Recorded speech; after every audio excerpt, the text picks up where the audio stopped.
السلام علیکم ورحمۃ اللہ تعالی وبرکاتہ۔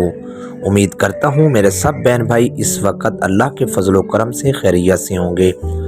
اچھا، میں اب ویڈیو بنانے لگا ہوں کہ جب بچہ پیدا ہوتا ہے تو سب سے پہلے ہمیں اپنے نبی پاک صلی اللہ علیہ وآلہ وسلم کی کون کون سی سنتوں پر عمل کرنا چاہیے تاکہ ثواب بھی ہمیں ملے اور آگے فائدہ بھی ہمیں پہنچے۔ تو جی، میں اس کو پارٹ 1، پارٹ 2 اور پارٹ 3 کے حساب سے اپنی ویڈیو چلاؤں گا۔ تو سب سے پہلے میں آپ دوستوں کو یہ بتانا چاہتا ہوں کہ جب بچہ پیدا ہو تو سب سے پہلے اپنے بچے کے دائیں کان میں آذان دینا چاہیے۔ یہ میرے پیارے حبیب امام الانبیاء محمد مصطفیٰ صلی اللہ علیہ وآلہ وسلم کی پیاری سنت ہے۔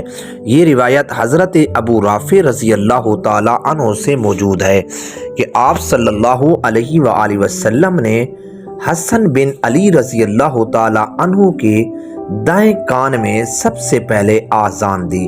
اس کے بعد آپ نے دوسرا کام جو کرنا ہے وہ یہ ہے کہ کھجور وغیرہ چبا کر اس کے منہ میں ڈال دینی ہے، کیونکہ حضرت اسماء بنت ابی بکر رضی اللہ تعالی عنہ فرماتی ہیں، میں اپنے بچے کو نبی پاک صلی اللہ علیہ وآلہ وسلم کے پاس لے گئی اور آپ صلی اللہ علیہ وآلہ وسلم نے کھجور چبا کر میرے بچے کے منہ میں ڈال دی۔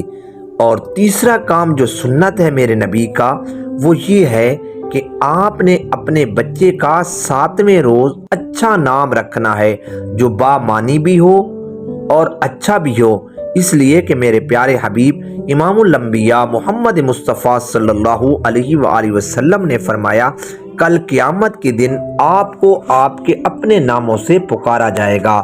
اور یہ بھی یاد رکھیں کہ نبی پاک صلی اللہ علیہ وآلہ وسلم کے نام پر ہمیں اپنے بچوں کے نام رکھنے چاہیے۔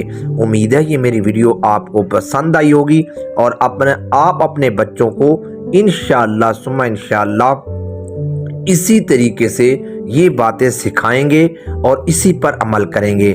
میرے چینل کو سبسکرائب کریں، فالو کریں اور آگے شیئر کریں، اور پسند آئی ہو بات تو ضرور سبسکرائب کرنا۔